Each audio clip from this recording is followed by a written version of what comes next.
I'm Jessica Stussman, and welcome back to the Millcreek Government Channel. An increasing amount of consumers are ordering their food online through meal kit subscription services. With that comes certain risks that buyers should be aware of with regards to food safety. Joining me today to discuss these concerns of e-commerce is Lisa Suzanne, the Environmental Protection Specialist for the Erie County Department of Health.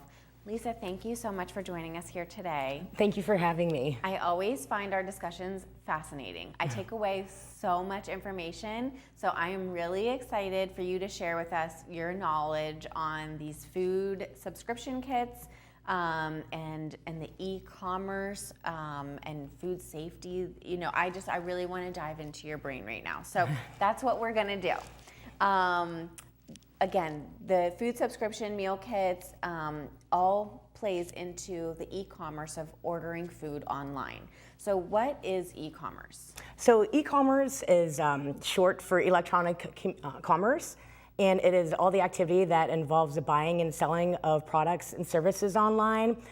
Today, we will be specifically focusing in on the business to consumer, which is also called B2C commerce. And so B2C is the manufacturing, packaging, labeling, and delivery of human and animal foods that are sold directly to consumers online and on the internet. So in 2019, when the pandemic started, we really saw an increase in the change in the pattern of people shopping. They went a lot from actually storefront, brick and mortar storefront to online shopping. And in fact, the leading grocery stores for food and beverage sales in 2020 were, number one was Kroger, number two was Walmart, and number three was Amazon.com. So it really shows that there is quite a demand for online sales. Okay, so I do order things online from Amazon, but I have to tell you, before you said that, maybe I'm old-fashioned, I had no idea you could buy food online, or even dog food online from Amazon. Again, maybe that just makes me really old-fashioned, but I just go into the grocery store and I purchase food. So, wow, that's incredible. And there's obviously safety concerns that come with ordering your food online and then just having it delivered. I mean, what if you're not home? Right, and that's really what a lot of our concerns are too. We were talking earlier, and I had mentioned that a couple months ago, I was on an international webinar where I was talking to people from Japan, Denmark, and other countries where they're actually having the same concerns as we are here in America. And because of the internet and the way it flows, it's so easy to go even internationally and order things from other countries. So it becomes even more of a challenge at that point with really tracking down food safety and making sure that from farm to fork that it all is safe with everything in between there as well. Okay, so I assume, and this is just my assumption, or I guess what I had thought, was that if I'm ordering on something online and it comes to me, it's safe. Somebody's inspected it, it's fine, you know, it's a product that isn't being recalled, or, you know, something like that. So who regulates e-commerce? Does the Erie County Department of Health regulate any e-commerce? Right. So, and again, that's another challenge is FDA technically enforces the e-commerce and online sales. But again, we run into that challenge. If you're ordering something and you live in California and you want to order a lobster from Maine, someone that is a shop in Maine, and they deliver it to you, it's very tricky to really regulate everything. To make sure that that's even a legitimate place. If you're an FDA inspector in California, I mean, we can communicate and all, but it's still a very tricky deal. And then we also run into a lot of these vendors out there maybe don't have a license with FDA or us or any other regulatory agent, and maybe really is not very knowledgeable with food safety. So it's really a matter of doing your research and your homework and just looking into it and asking the right questions as a consumer and to find out if it is a legitimate place to be buying from. Okay, so what are some of those questions? I mean, I want to know that it's being frozen or refrigerated the whole time. It's not, heating up and then cooling down, right? Right. Multiple times through the Right. process. What else should we be thinking about? So a lot of it is going to be packaging. Like how is that product coming to you? I mean, that really is one of those things that you're not going to find out till after the fact, until your first delivery. And if you don't really want to wait till that point to say you're not going to order from that place again.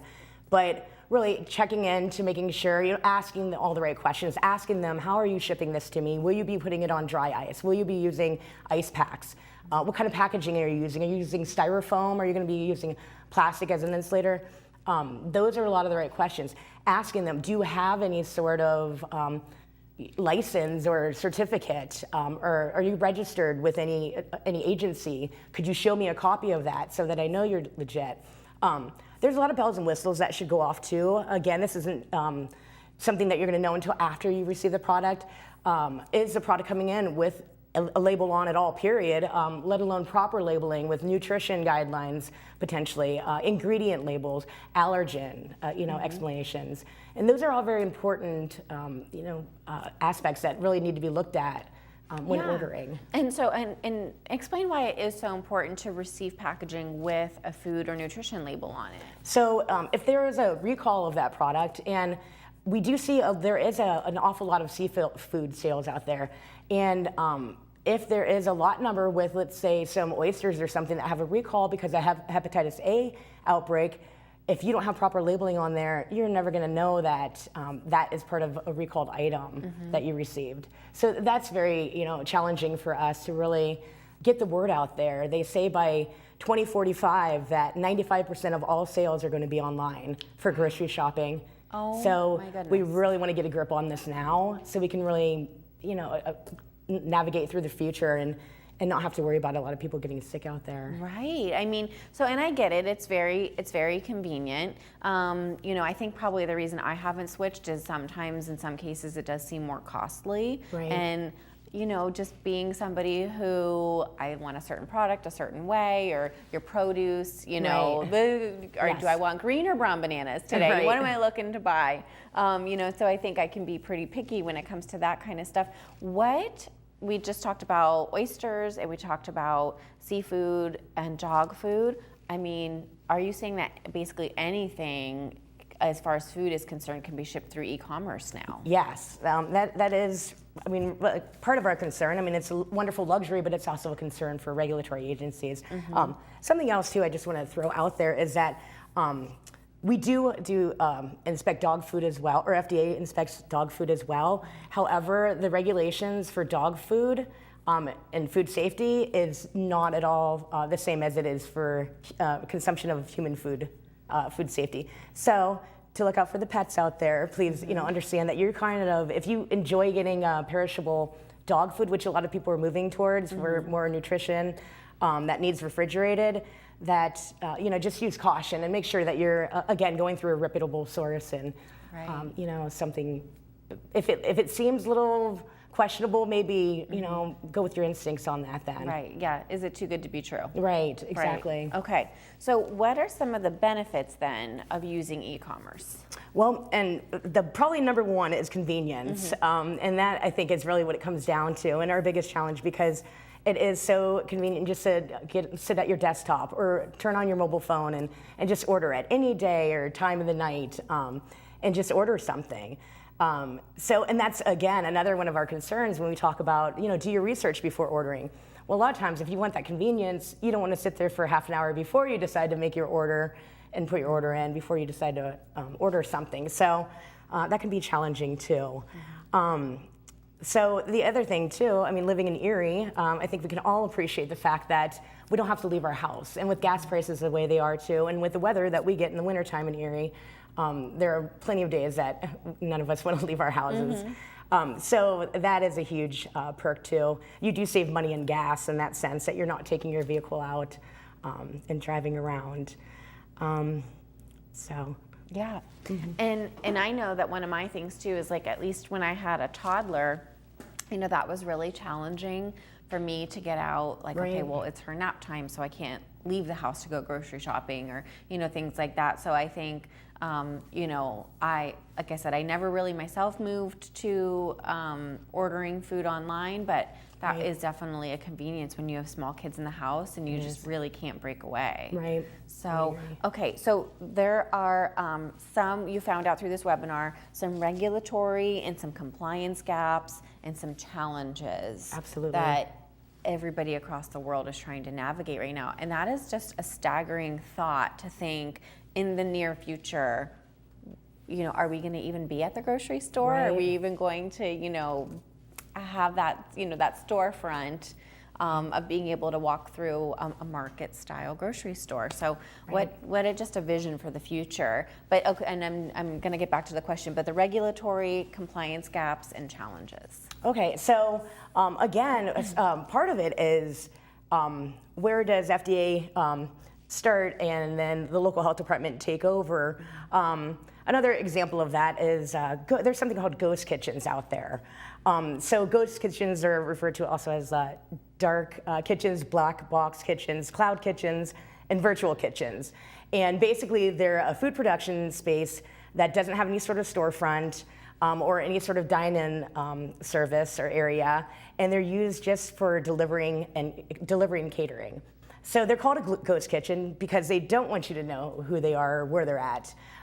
Again, another challenge for regulatory agencies. So at that point, a lot of times ghost kitchens will be either short-lived, and same with pop-up kitchens. So that would fall onto your local health department. So that would fall onto us. But just trying to communicate with FDA and letting us, everybody all know where these places are is just really a challenge in and of itself. And just even when if we were to try to order online or something to find out where these places are, there's no address for you to look up because, again, they don't want you to know where they're at because that's part of the excitement of having that ghost kitchen. So there's a lot of gray area. So, and in a ghost kitchen, so basically a ghost kitchen will come in to an already licensed kitchen and have a completely separate menu that you can only get online. So if you were to dine in at that restaurant, you would not have that menu in front of you at all. So you wouldn't even know that that restaurant is the ghost kitchen that you're ordering online. Okay. Okay. So again, it falls under, being a ghost kitchen, you're under the umbrella of a licensed facility, but if there were to be a foodborne illness or something, who is held accountable? Who is the responsible party at that point? So accountability is a huge issue and concern for us right now. Who do we hold accountable? If the food is delivered to a consumer and it's out of temperature, is it the person that they ordered it from, or the business that they ordered it from? Is it the delivery service? And that is it's called the last mile, okay? And that was the word that kept popping up left and right internationally when we were having this webinar. The last mile is the biggest concern for regulatory because it's basically, the last mile is that final service that's delivering to the consumer, okay? So assuming that the place that is delivering to the consumer is a reputable place, now you have a third party potentially delivering that product to the consumer. Well, is that third party, are they trained well in food safety? Do they even know if they have something that's perishable in their vehicle or, like postal services and stuff like that? I mean, so it really comes down to accountability for us to really find out, if there are violations, who does that go to? Who are the person who is violating, the law? So that becomes a big challenge for us.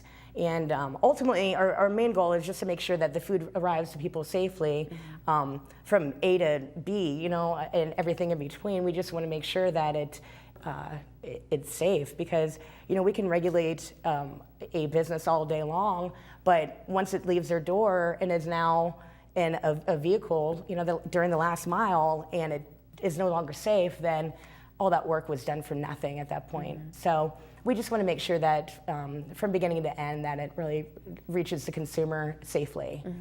And are you getting any reports locally of any, ghost kitchens or any time where, this food service, this really didn't work out and we need to report this to the health department? Or is this, right now on a global scale and we're starting to trickle down? Yes. So right now we're really trying to, it's also new that we're really all just trying to get everything together on our end so we can figure out, down the road when we do have an extremely high amount of people that will be ordering online, or so it's predicted, and I could see that happening. And so we're really just trying to get all our ducks in the row to figure out how do we deal with this, how do we handle this, and make sure that we don't start seeing a huge outbreak in foodborne illnesses or recalls that are out there that aren't even being acknowledged because people don't know about them, or severe allergic reactions to things because people didn't have the correct labels on their product or it was mislabeled. Right. So, right. And we've talked about recalls before on the Millcreek Government Channel. I know I've gotten phone calls from my grocery store about a certain product you purchased between this date and that date. Is that pretty standard of grocery stores to do that? Yes, it is. So, and that's another gap that kind of leads to the online grocery shopping is that, again, if you order from a reputable place, you're still going to get that phone call. But if you're ordering it from somebody that is maybe doing their own thing as a side gig, you're probably not going to get that recall information, and they're probably not even going to be aware of the recall. So with that, it's challenging. Yeah. And so with foodborne illnesses, what should people look out for? If you do get sick, what symptoms, stem from foodborne illness? Right. And should we report those to anybody or, Absolutely. just get better at home? Yeah, no, absolutely. A lot of times people like to suffer in silence. No one wants to talk about it. When they have diarrhea for 24 hours or vomiting for 24 hours, it can be a difficult conversation to have for most people. At this point, I'm fine with it. But so yeah, headaches, nausea, those are some of the symptoms that you could have. And again, if you do have any of that product left, especially if you did order it online, we do ask that you save it so we can have it tested to verify that it maybe was from that. And like I said, we are seeing an extremely high amount of seafood being purchased online. We really don't have fresh lobster in Erie County, so you're gonna probably order it from a place that or if you want crab, you're gonna order it from Maryland, or so those are very real and very concerning too, because you just have to be very careful with all food really, but seafood too can be a little bit more challenging again with it coming from lot numbers and just having the potential for different outbreaks and histamines and all that come with it if it's not properly handled. Right. And then sometimes, maybe you didn't order seafood, maybe you're allergic to seafood, but you ordered a different product that maybe became cross-contaminated. I know we've talked about that before. Correct. With the seafood, so you don't know if it came across something that you might be allergic to. Absolutely, and that's a very, very valid point. So we worry about that, and again, even with that last mile with the delivery service, how are they packaging the food in there? And again, for allergies, that's a perfect example. Is that one product going to be contaminating the next consumer's product without them even knowing, and without even the delivery service even realizing that they did anything. The other really large concern is tampering too. That they have had some issues internationally even. They were saying that 1 out of 4, I guess, services they're saying have been known to have some sort of tampering or something. So that is a very big concern for us, to make sure that product is secured and sealed up. And I do know even with like some of the lobster, you get a twisty tie on it and it's in a bag, and who knows what happened to that, or anything, like even in transport and everything else. So they are sealed up, but that is a big concern for regulatory agency. And again, tampering too could even be cross-contamination, maybe someone just wanted to munch on that one fry that smelled good or something. Yeah. That can be an issue too.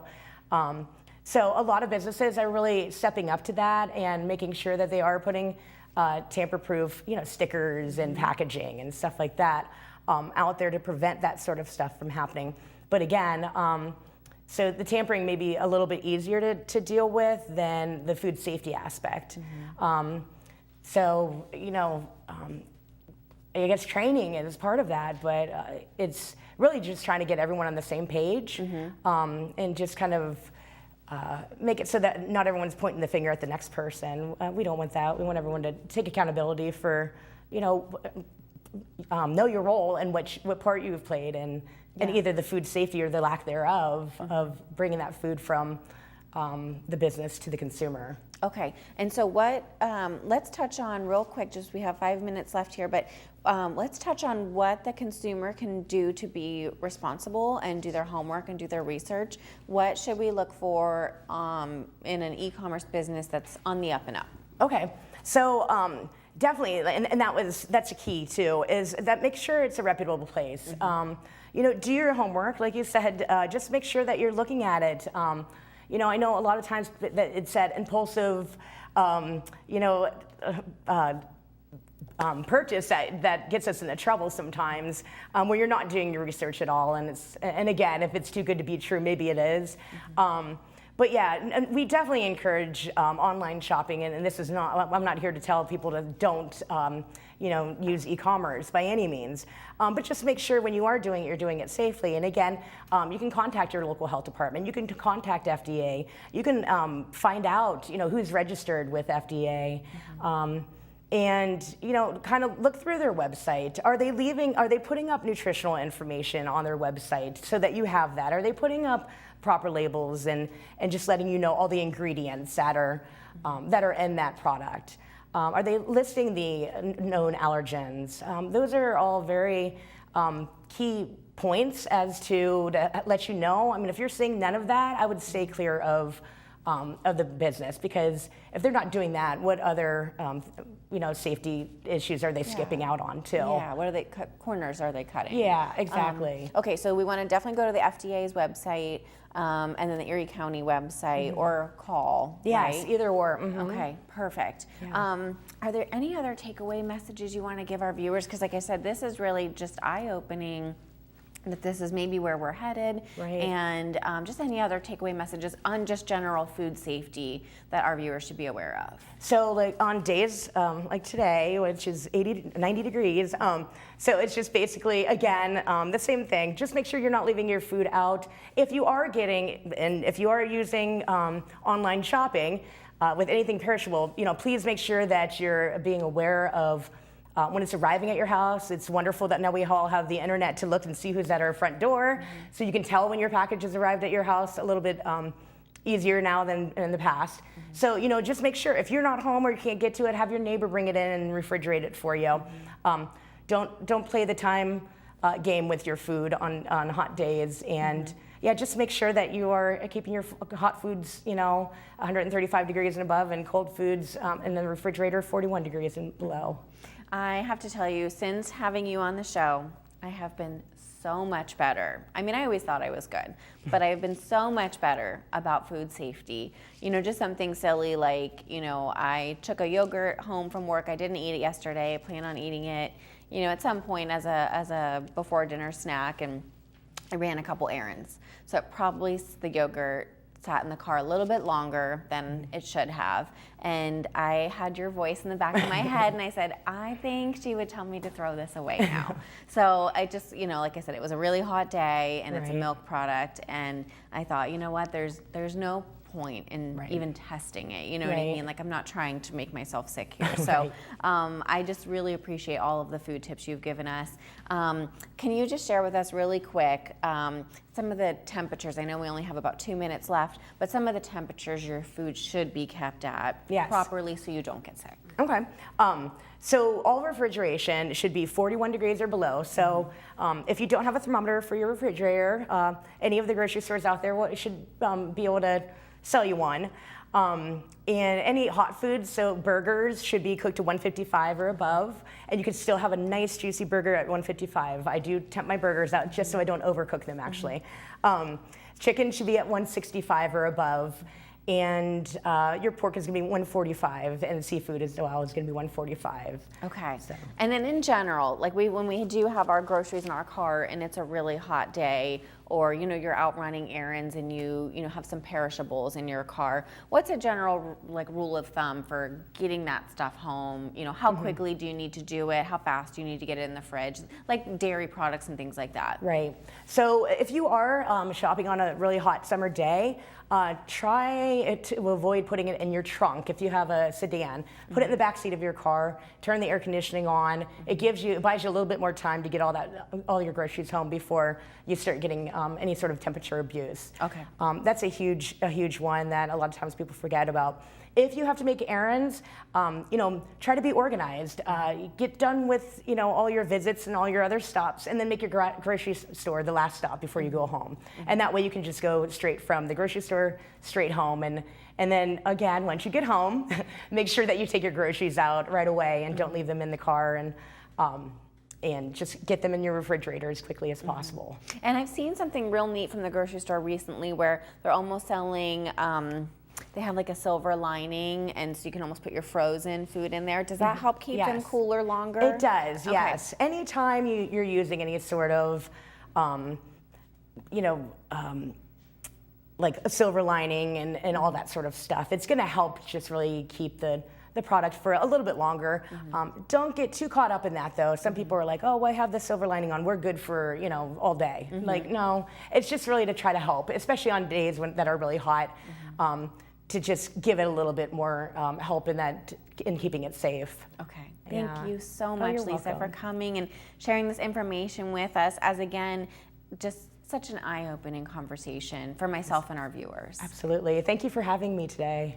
Viewers, again, we just had this great conversation about e-commerce and buying food through the internet, and that there are certain safety concerns, but that it can be done safely if you do your research. So I recommend you going to the FDA's website and the Erie County Department of Health's website, and you will be good to go and safe to eat those foods that you've ordered through online purchasing and buying. So I want to thank you for tuning in to the Millcreek Government Channel, and until next time, have a great day.